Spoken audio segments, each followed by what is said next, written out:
Bismillahirrahmanirrahiim. Halkan maanta waxaan ku baran doonaa sida loo xidho stock-ga inoo yaala. Closing inventory-ga waxaa loo sameeyaa ama loo adeegsadaa sida evaluation loogu sameyn lahaa stock-ga inventory-ga wixii laga iibsaday iyo waxa inoo yaala imika si loo kala garto. Sales revenue-geeni aynu soo xareynay iyo purchase expenses-kii aynu galnay iyada oo journal garayn doono inventory-ga inta soo hadhay oo noqonaysa inventory on hand oo kala geli doonana cost-kii oo expenses-ka ah oo geli doona income statement-ka iyo inventory-ga oo geli doona balance sheet-ka. Aynu dib ugu noqono example-kii George ee inoo soo socday transaction-kii dhacay 2 bishii afraad wuxuu soo iibsaday purchase uu deyn ahaan ku soo qaatay 5,000. Alaab ayaa u soo kordhay stock-ga imika markasta oo purchase dhaco inventory-ga wuu kordhayaa. Transaction-ka ku xiga wuxuu dhacay 3 April sales ayaa dhacay. Sales-kaas oo la iibiyey alaabta la soo iibiyey qayb ka mid ah oo u dhiganta 2,500 oo laga jarayo purchase-kii hore. Transaction-ka ku xiga wuxuu dhacay 6 April waxaa dhacay sales qayb ka mid ah qaybtii soo hadhay oo u dhiganta 2,500. Halkaa imika markaynu marayno inventory hore inoo yaala ma jiro, sidaas ayuu ku dhammaaday inventory-gii hore.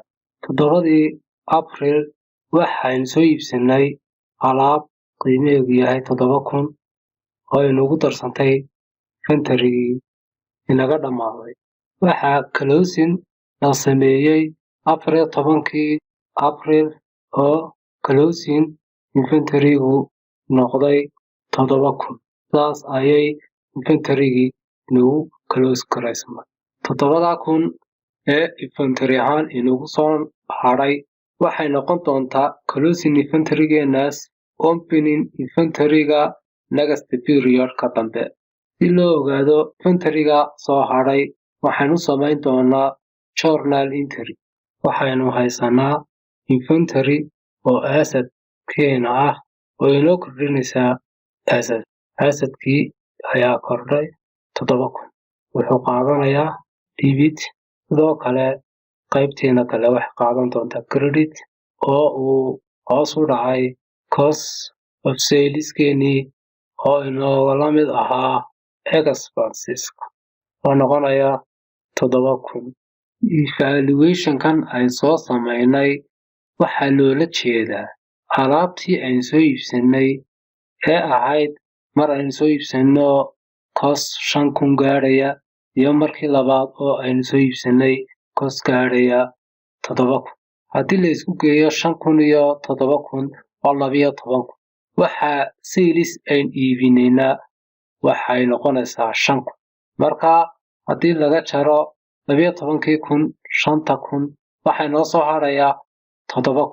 7,000 waa in aynu ku cadeyno journal entry-geena si looga jaro income statement-ka cost-ka amba expenses-ka ku baxay oo ay wargelayso 12,000 ee purchase-ka ahaa in laga jaro 7,000 ee alaab ahaanta aynu ku hayno si ay inoogu soo hadho income statement-tii dhammaystiran oo sax.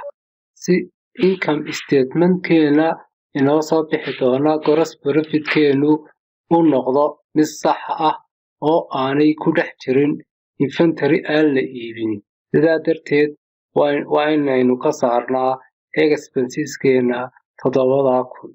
Debit-kana inventory-ga asset-keena inagu jira waa in uu balance sheet-ka ka dhex muuqdaa 7,000 oo inventory ah oo inagu kordhaa dhinaca asset-keena. Xagga credit-kana cost of sales uu ka go'i doono income statement-keena qaybta expenses-ka. Halkaa waxaa inagu soo dhammaaday casharkii closing inventory-gii sida inventory-ga loo soo close gareeyo oo evaluationna lagu sameeyo. casharkan xiga waxaanu kusoo qaadan doonaa sida income statementka loo diyaariyo. insha allah la socod wanaagsan.